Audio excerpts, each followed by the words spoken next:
Já estamos gravando? Já? Ótimo. Show de Ótimo. bola.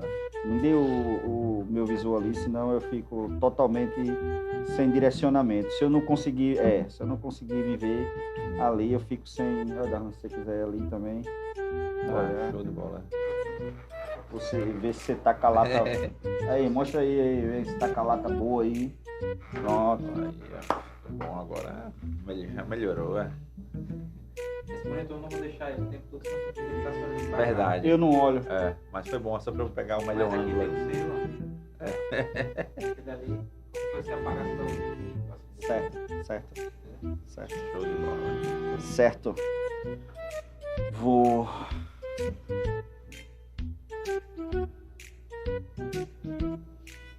Tá.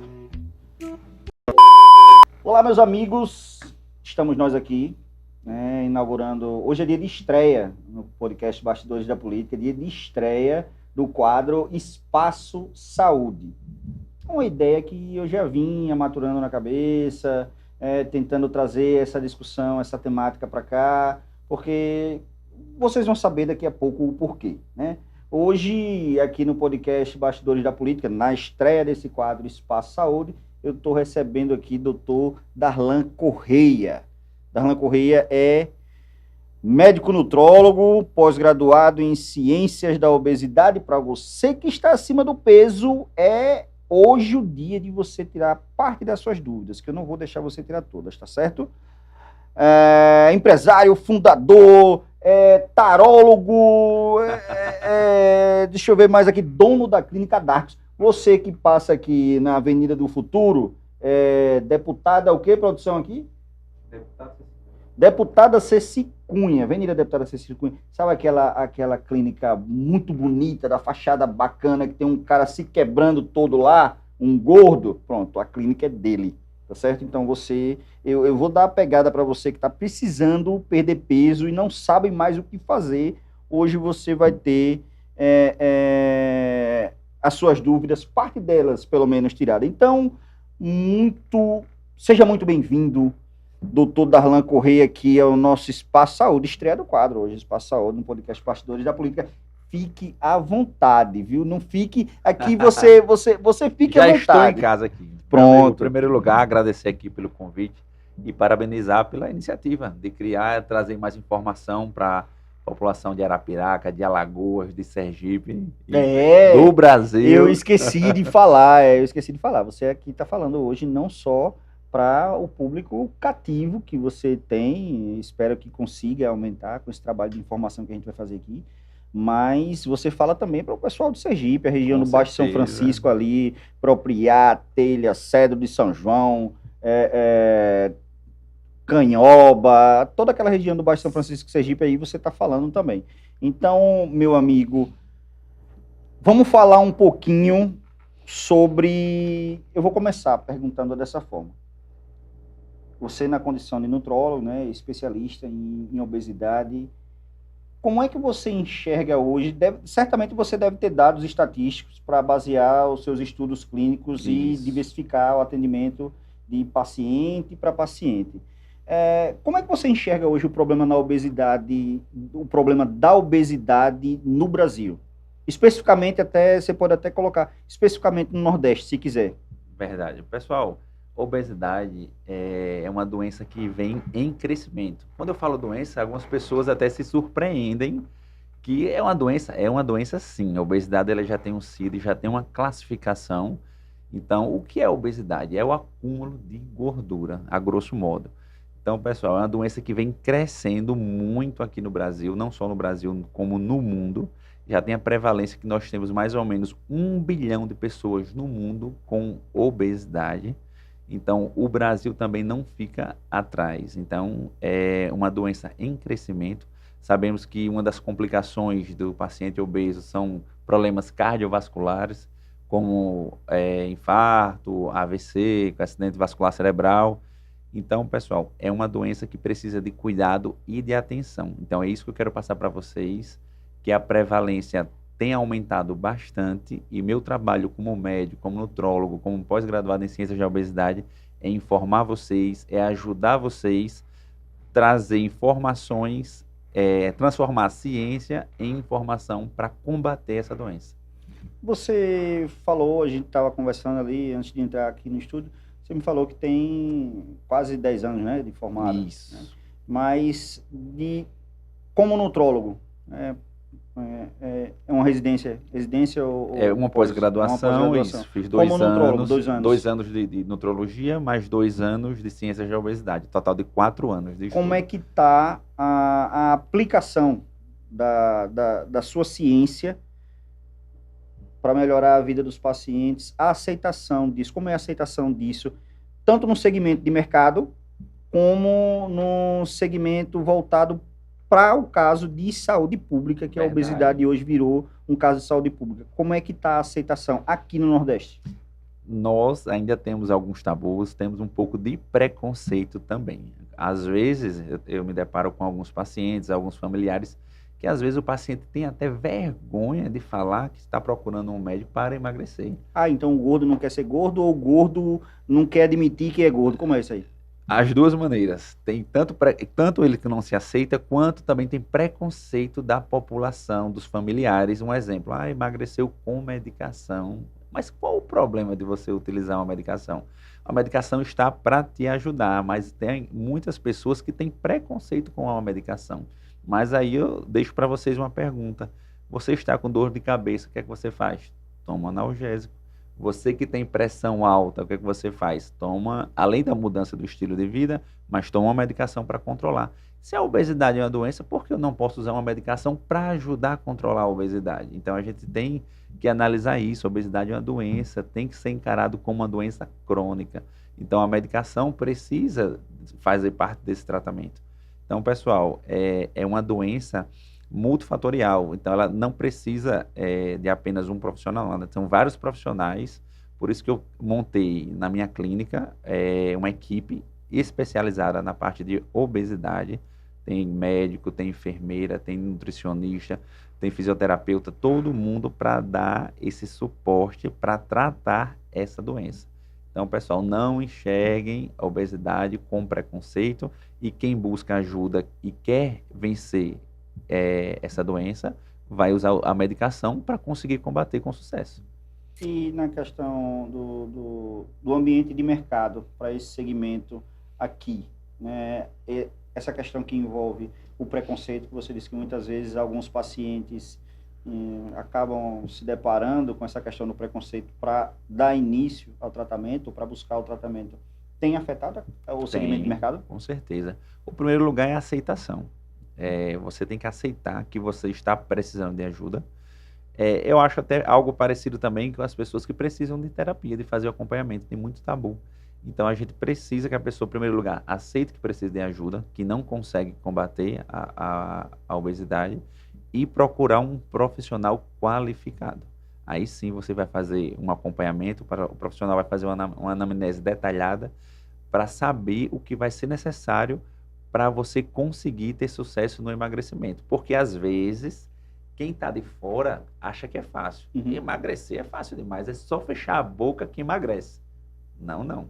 Para você conseguir emagrecer, tem vários fatores que englobam isso. Eu tenho que olhar para você, como é que está a sua ansiedade, como é que está a sua compulsão alimentar, como é que está o seu sono, como é que está a sua flora intestinal. Então, se eu não conseguir controlar esses fatores, dificilmente você vai conseguir obter sucesso no seu tratamento. Então, é onde eu falo, eu tenho aqui que olhar o paciente como um todo. Se o paciente é muito ansioso, se ele desconta na comida a ansiedade dele, se ele tem compulsão alimentar, eu tenho que usar uma medicação para ajudar. Se o paciente não dorme bem à noite, se o paciente tem dificuldade, tem insônia, o paciente também vai ter dificuldade. Então, eu tenho que olhar o paciente em vários segmentos para englobar e você ter esse resultado. Bom, então, você deve trabalhar com uma equipe multidisciplinar, né? Isso, justamente. Vai fazer acompanhamento com a nutricionista. A dieta é direcionada ao que você gosta. Um exemplo, eu não posso...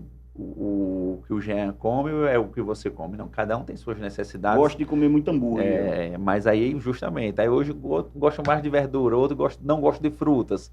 Então, a gente tem que adequar isso para a sua realidade. Senão vai ter um desequilíbrio e dificilmente também você vai conseguir ter constância. Então, é um dos pilares do tratamento, a gente conseguir personalizar o tratamento para cada pessoa. Não é receita de bolo, chegar todo mundo vai ter o mesmo tratamento, não. Então, o tratamento é individualizado.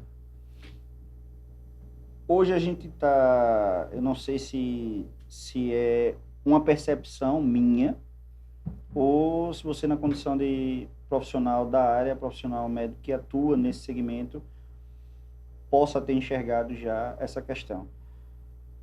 Que chamam de geração Z, meus filhos até fazem parte disso, 2 dos meus filhos, mas graças a Deus eu não tive problema com isso. São jovens hoje que estão enfrentando um ambiente, eu vou dizer psicológico, na verdade, e o ambiente social deles mesmo, que é muito favorável ao desenvolvimento de ansiedade. Está existindo, você está encontrando essa ansiedade descontada no sobrepeso? Com certeza. Nós estamos vivendo um mundo tão acelerado, com quantidade de informações. Hoje, nós estávamos até conversando ali sobre a questão da inteligência artificial, o quanto está evoluindo isso aí. Então, é muita informação, é muita cobrança. Então, estamos vivendo um boom de muitas pessoas com ansiedade. E um desses gatilhos, você acaba descontando na alimentação. Então, comer é bom, é prazeroso, lhe dá prazer. Mas o problema é o excesso. Então, você vive com aquele estresse, com aquela ansiedade, que às vezes o seu refúgio é na comida. Aquilo que vai lhe acalmar por um tempo. Então, isso é só um degrauzinho da escada que vai desencadeando a obesidade. Então, o paciente é ansioso, começa a se alimentar errado, o paciente muito fast food. Então, se as crianças, se os adolescentes estão vivendo nesse ambiente onde os pais são ansiosos, os pais não têm um estilo de vida saudável, não praticam exercício físico, se alimentam errado, pedem muito lanche. Então, provavelmente, essa geração vai crescer com esses mesmos costumes e vai também desenvolver ansiedade, obesidade e outros tipos de doença. Um grande exemplo, alimentação na escola. Então, a maioria dos meus pacientes, quando eu vou conversando com ele, eu pergunto como é os lanches na sua casa, o que é que você manda para os seus filhos. Grande parte desses adolescentes é o quê? É refrigerante, é pastel, é pizza. Fritura. Então, frituras, isso no ambiente escolar. Esse é o lanche. Então, já as crianças menores, o que é que as mães enviam para lá, para a escola, na lancheira? É todinho, é capo, é achocolatado, é biscoito recheado. Então, pessoal, aonde vamos parar? Aonde vamos parar? É onde eu quero deixar essa pergunta aqui para vocês. Então, os bons hábitos têm que começar de cedo. Então, se você já começa a criança nos primeiros anos de escolaridade e já entra com alimentação dessa, a tendência forte é dele ter a obesidade desenvolvida, diabetes, hipertensão e vários outros segmentos de doenças. Então, assim, a pergunta até meio que retórica, mas eu vou fazer assim mesmo, porque de repente você pode até dar uma explanação mais detalhada. De fato, a gente é o que a gente come. Isso não é uma crença, é um fato. É 100%. Você é o que você come. Porque, pessoal, na verdade, tudo isso que acontece com o seu corpo não é fruto de um dia de exagero. Não é. Isso aí são de hábitos de dias, de meses, de anos. Então, você não engordou por causa que você foi um dia no rodízio. Não. Você engordou porque você está tantos dias sem praticar um exercício físico, sua alimentação inadequada, dormindo no horário inadequado. A soma de todos esses fatores vai desenvolver o quê? A obesidade. Entendi. Se fosse para a gente colocar numa balança, ou para a gente colocar o quantitativo em percentual, o que é que pesa mais para desencadear a obesidade? O que é mais determinante? Um ambiente psicológico desregulado ou maus hábitos alimentares? Os dois têm grande importância, né? É um ambiente obesogênico que se chama. Então, o paciente é a pessoa que convive com pessoas com maus hábitos, ele é influenciado, né? Então, se o paciente ele tem o costume de, um exemplo, vocês aqui, toda noite vamos trabalhar, o que? É pizza, é sanduíche, é refrigerante, todos os dias. Então, o novato que acabou de entrar aqui agora, ele vai se adequar a vocês, entendeu? Então, o ambiente vai contaminar. Outra coisa também, a genética. A genética conta bastante. Então, se você tem pais, se você tem irmãos com obesidade, você tem uma tendência maior. Mas, com um bom estilo de vida, você pode controlar isso. Exercício, alimentação, acompanhamento. Porque você pode observar, tem pessoas que comem o dobro de você, e são magros. Eles não têm a doença da obesidade. Como é que, pô, explica um negócio desse? Justamente. Então, assim, cada pessoa carrega uma cruz. Você, gordo, que está me assistindo agora e acompanhando a estreia do quadro Espaço Saúde, eu sei que na sua cabeça tem essa pergunta. Essa pulguinha atrás da orelha. Por que é que o meu amigo magro, igual o meu videomaker ali, magro, esbelto, come que só um cavalo, mas não engorda? E o cara come pouquinho e engorda. Justamente. E como eu falei, a obesidade é uma doença.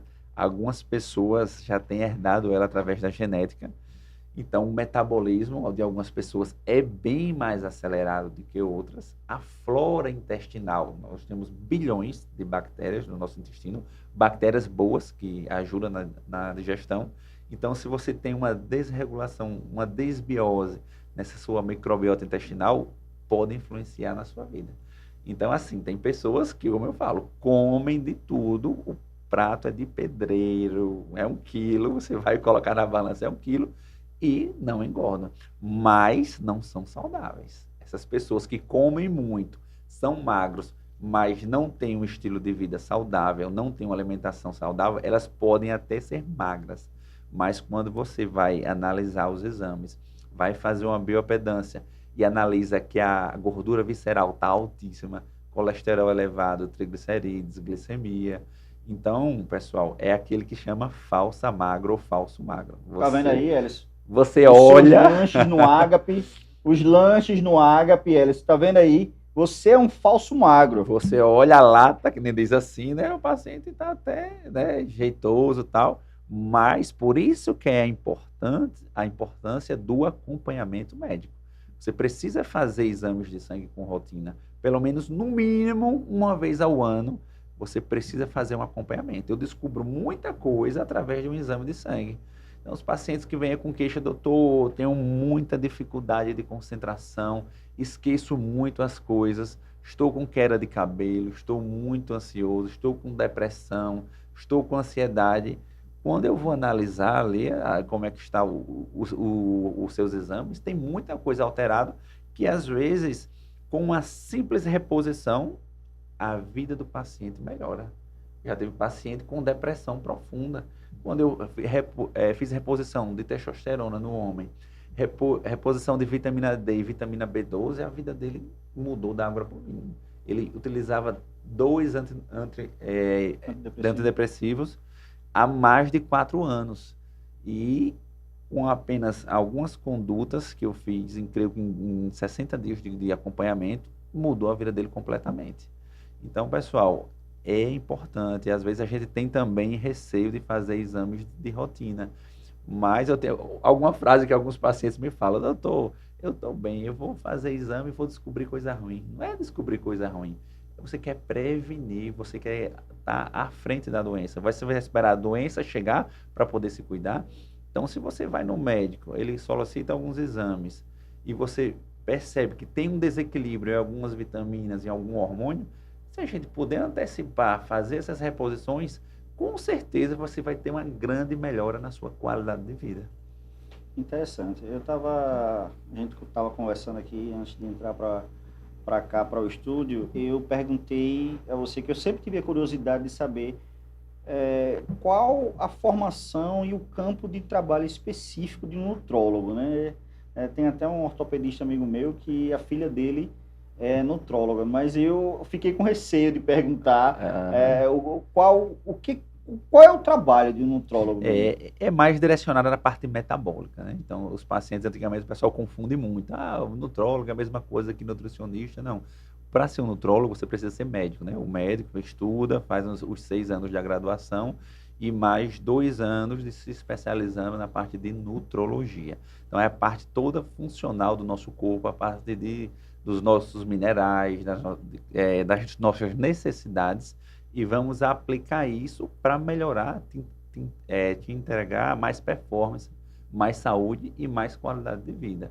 Às vezes, o paciente, que nem eu falo, ele tem muitos sintomas e muitas queixas, mas não sabe que tudo isso é uma cadeia. Então, o papel do nutrólogo é analisar isso através da ciência e colocar em prática em prol da sua saúde. Então, é isso que a gente vai transformar.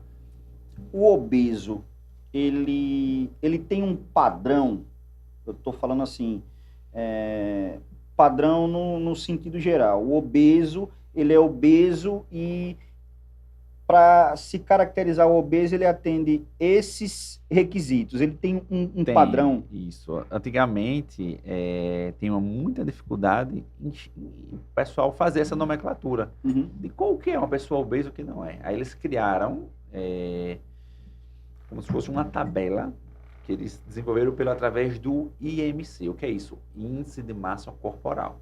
Eles vão pegar a sua altura, vão multiplicar por ela, no caso a sua altura ao quadrado, e esse resultado vai pegar o seu peso e dividir por esse resultado. Aí que a gente vai chegar nesse cálculo. Vamos lá, porque eu vou simplificar aqui para vocês. Então, quando você faz esse seu cálculo, o seu peso dividido pela altura ao quadrado, a gente vai chegar nesse valor X. Um exemplo, paciente que deu de 25 a 29,9, ele se enquadra em sobrepeso. A partir de 29,9 ou 30 até 35, obesidade grau 1. De 35 a 39,9, grau 2. E acima de 40, grau 3, que seria aquela obesidade mórbida, aquela mais difícil, aquela mais volumosa. Então, essa foi uma classificação padrão para classificar quanto à obesidade. Esse IMC é um dado, através de estudos, mas ele não serve muito para pacientes que têm muita massa muscular. Então, ele é mais característico para as pessoas que têm excesso de gordura. Porque, às vezes, nós temos o paciente com a mesma estatura, um exemplo, 1,80 m e 90 kg, os dois com a mesma altura, mesmo peso, mas a composição corporal totalmente diferente. Um bem obeso e o outro muito musculoso. Então, a gente tem que fazer essa análise. Ela funciona muito bem para questão de obesidade, questão de acúmulo de gordura. O fator mais complicado, parece até que eu fiz o dever de casa, não foi? Nas perguntas, eu não fiz. Na verdade, eu até tinha me policiado. Eu disse, rapaz, eu tenho que pesquisar alguns temas para abordar nada. Não fiz nada, a gente está aí. Um bate-papo bacana, produtivo, né? É um tema quente, né? Que todo mundo tem curiosidade. Porque são dúvidas pertinentes e do cotidiano, como você falou. Obesidade hoje é questão de saúde pública. Tem muita gente que coloca como estética, né? Mas é uma questão de saúde pública. E mexe muito com a cabeça das pessoas, né? Você entende, a grosso modo, que a obesidade é um problema que está restrito ao sobrepeso, mas ele acaba desencadeando uma série de outras consequências, né? Qual das consequências é mais difícil de tratar hoje? Você trabalhar a cabeça do paciente para ele próprio, com a ajuda do profissional, mas conseguir identificar que ele precisa tratar do corpo como um todo, porque eu tenho certeza que muitos dos pacientes que chegam para você, chegam lá, doutor, eu tô com essa barriga e eu tenho um casamento daqui a 30 dias e eu tenho X quilos para perder. Chega muito. E aí, quando você vai fazer toda essa depuração, você consegue identificar uma série de outros problemas. Qual deles é mais difícil de tratar? A parte mental do paciente, né, é interessante. Então, porque às vezes o paciente ele não reconhece. Ele não reconhece que ele precisa de acompanhamento, porque às vezes ele precisa também fazer terapia, fazer um acompanhamento com um psicólogo, que vai ajudar bastante. Então, eu não gosto de tratar o paciente assim apenas para aquela ocasião. Que nem eu falo, a obesidade é uma doença crônica. Então, assim, tudo bem que eu aceito o desafio, consigo emagrecer o paciente para aquele casamento em 30 dias, mas tem o depois. Então, assim, eu tenho que fazer acompanhamento. Como eu repito, a obesidade é uma doença crônica, então a gente precisa alinhar isso aí.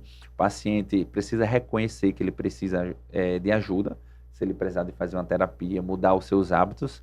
E uma coisa que eu não abro mão dos meus pacientes é que eles têm adesão ao exercício físico. Precisa fazer exercício físico. Com as medicações, eu consigo fazer com que o paciente emagreça. Mas, se o paciente não aderir ao exercício físico, dificilmente ele vai conseguir manter. Então, todo mundo precisa de exercício físico. Todo mundo precisa. Eu digo e repito. Não é por estética, não. É saúde mesmo. Pessoal, após os 60 anos, dificilmente a gente consegue construir massa muscular. A tendência é só perder. Sarcopenia, a diminuição da força muscular, da sua massa muscular. Então, pessoal, a gente precisa ter esse início dessa construção dessa massa muscular antes dos 60 anos. Então, o nosso metabolismo será acelerado com a maior quantidade de músculo. Então, a gente precisa abrir a mente do paciente. Olha, você está sedentário. Você chegou aqui, não foi do dia para a noite, mas eu preciso que você mude, tenha adesão de algum tipo de exercício. Olha, você está precisando de terapia de acompanhamento psicológico. Você precisa de tratamento com medicações. Então, eu preciso ter empatia e conseguir convencer o paciente que isso é algo que vai trazer grande resultado para ele. Então, assim, não é fácil essa missão. Entendi. Até você tocou nesse assunto assim do exercício físico. Eu vou contar uma situação aqui, mas me lembrou de uma pessoa. Mandar um abraço pro meu amigo Jairzinho Lira. Seu médico está aqui, Jairzinho. Eu não sei qual foi a mágica que ele conseguiu fazer com você, entendeu? Porque pegar essa lata que você tem, dar uma ajeitada assim, o cara tá no shape, né, emagreceu, tá de parabéns, tá treinando, tá aderindo, tá fazendo musculação. Então aí, o paciente tá exemplo, né? Produção, prepara esse corte, viu? Que esse é especial que eu vou mandar para ele. Ele vai ficar, que é vaidoso, ele vai ficar todo, meu Deus. O que é que quando pega um paciente assim, pronto, eu vou citar um exemplo, porque de repente muita gente pode se identificar. Você falou que o fundamental para você não ter o popular efeito sanfona. Isso mesmo. Integrar no cuidado o exercício físico, a prática permanente de exercício físico, né? Até como um fator condicionante para dar uma melhor qualidade de vida durante a velhice. Isso mesmo. E para o paciente que chega para você e diz, doutor, eu não suporto exercício físico. Muito comum essa afirmação. Qual é o público-alvo da minha clínica? Pessoas muito atarefadas, pessoas ocupadas, geralmente donos de algum estabelecimento, empresários, que não têm tanto tempo. Aí onde eu vou chegar nele. Meu avô costumava dizer que tempo é uma questão de prioridade. Pronto, aí você foi no ponto-chave, né? Aí eu tento convencer o paciente. Vamos lá, ele é dono de uma farmácia, né? Ele fecha o comércio às 18 horas. Aí eu converso com ele e digo, se você tivesse um cliente, um bom cliente, que chegasse para você, João, eu quero que você me atenda, você como dono, pessoalmente, das 18 às 19 horas. Eu vou fazer uma boa compra com você todos os dias. Agora eu quero que você me atenda. Você alongaria mais 1 hora a mais no seu expediente de trabalho? Com certeza. E por quê? Porque isso virou uma prioridade para você. Então, você se dispôs 1 hora a mais do seu tempo em prol de retorno financeiro. Então, a questão do exercício físico, você tem que colocar para você como algo inegociável. O seu dia, o seu horário, aqui está reservado para o exercício físico. A não ser que seja algo fora, algo muito urgente, tudo bem. Mas você não vai marcar nada, nenhum compromisso naquele seu horário. Você precisa mudar essa mentalidade. Então, apenas 3... a semana tem 7 dias. Você consegue faltar 4. E apenas 3 dias de exercício físico, com certeza você terá uma grande mudança na sua saúde. Tá vendo aí, senhora Tânia Bispo? Pra você ali no telefone dele, Garotinho. ali, pra você que fica inventando desculpa pra não me deixar fazer exercício, e a culpada é você, mentira. Ela não é muito fã, não, mas eu detesto exercício físico. Mas aí eu tenho uma solução para você. Então, pessoal, na verdade, algumas pessoas perguntam, doutor, qual o melhor exercício? O que é que eu tenho que fazer? Aí onde eu confirmo mais uma vez. O melhor exercício não é aquele que vai queimar mais calorias. É aquele que você tenha a maior adesão. Então, que você tenha prazer em fazer. Um exemplo, eu estava conversando com você. Esses dias eu conheci um esporte aqui diferente, aqui em Arapiraca, com a Airsoft. Airsoft é um jogo que você vai com armas de simulação, tem umas bolinhas que machucam um pouco quando você acerta, mas você perde muita caloria, a sua tensão, a sua concentração, sua frequência cardíaca vai lá para cima. Então, com certeza, quando você termina ali, você perde 1 quilo, 1,5 quilo tranquilamente. 1 quilo, 1,5 quilo? Em uma partida. Poxa. Um grande exemplo, Fórmula 1, corrida de Fórmula 1, sentado, apenas acelerando, freando e pilotando aqui. Mas ali é uma sauna, pô. Eu tô falando porque eu gosto de Fórmula 1, sou um aficionado. Mas imagine, 3 a 4 quilos em uma corrida. É muita coisa. Mas quem tá de fora pensa, não, tá só mexendo os braços. Aquilo ali, concentração, foco, temperatura. Então, pessoal, você tem que procurar algo que você goste. Beach tênis, está crescendo aí esse esporte no Brasil. Então, junta uma dupla, vai praticar algum tipo de coisa, caminhada, musculação, natação, luta. Pessoal, tem muita modalidade. Até em cidades pequenas, pode ver que sempre tem algum grupo de alguma coisa pronto para fazer exercício. O que não pode é você ficar parado. É o que você olha. Ficar doente é ruim. Na verdade, causa... Então, você prefere qual dor pior? De você praticar o exercício físico ou vai esperar uma doença chegar para você? Tudo gera dificuldade, tudo. Mas você vai escolher o que é que você quer para o seu futuro. Então, a nossa vida é como se fosse um cartão de crédito. A gente está passando. Uma hora a fatura vai chegar. Então, se você não está se cuidando agora, se você não pratica o exercício, se você se alimenta errado, com certeza, daqui a algum tempo, o seu corpo dará alguns sinais. Você falou, tocou bem nesse assunto que eu já ia puxar, uma pergunta que eu tinha anotado aqui. Por falar em hábitos alimentares, quais são os de maior risco, os hábitos alimentares que mais contribuem para o aumento da obesidade? Como eu comentei também, nós estamos num mundo muito acelerado. Tudo é produtividade, tudo é trabalho, tudo é uma informação muito intensa.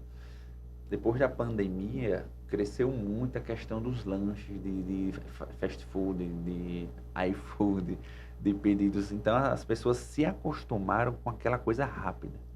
Então, pessoal, esses industrializados, esses processados são os piores. Então, as comidas mais saudáveis é aquela que você prepara. Então, uma macaxeira, uma batata, um inhame, um cuscuz, tudo isso é mais tranquilo, você está preparando. Agora, essas coisas prontas, que tudo vem com embalagens, ali tudo é processado. Um grande exemplo, se você pegar um leite aqui, leite da vaca, deixar aqui 2 dias, vai estar podre aqui, com mau cheiro. Agora você pega um leite achocolatado, um todinho, fica lá na prateleira do supermercado 1 ano, sem refrigeração, e ele está pronto para consumir. A quantidade de química, de conservantes que vai ali dentro, você não tem noção. Por isso que conserva 1 ano, 2, sem precisar de refrigeração. Então, toda a nossa alimentação está meio como se fosse contaminada, essas coisas de supermercado, esses industrializados. Mas está difícil hoje. Não, até para você ter os hábitos de alimentação saudável, está muito difícil. Verdade. Qualquer dieta livre de conservantes, livre de corante, glúten, lactose, açúcar. Se você botar na ponta do lápis, o custo é lá em cima. Hoje, comer bem, para viver bem e envelhecer bem, está custando muito caro. Verdade. Mas é por isso que antigamente, né, na época dos nossos avós, era só aquilo, macaxeira, batata, inhame, cuscuz, carne e pronto, né? Hoje em dia, assim, como essas coisas mais práticas apareceram, mas tudo tem um preço. E hoje, assim, eles investem, gastam bastante, e hoje as coisas light ou diet, tudo acaba sendo mais caro do que as coisas normais. Então, você vai... Não, muito mais vai caro. comprar uma coisa sem lactose, meu Deus, é bem mais caro do que Muito, uma lata de leite, né? É o dobro do muito preço. mais caro, porque assim,